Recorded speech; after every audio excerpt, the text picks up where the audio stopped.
Can you believe it? These two people made $17 million just by selling phone cases. The brand is called Casetify, and they specialize in custom phone cases. Users can print photos or names on their cases, choose materials and quality, and then just submit their designs for the company to produce their unique phone case. This personalized service caught the attention of many celebrities.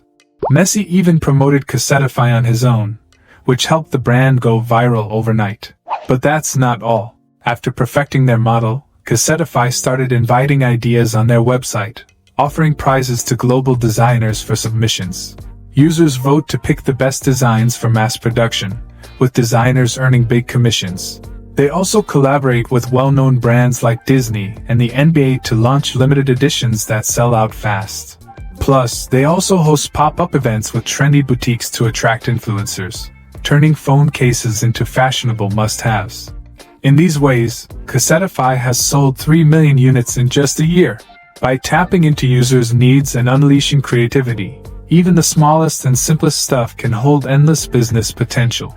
Hope this video sparks some inspiration for you.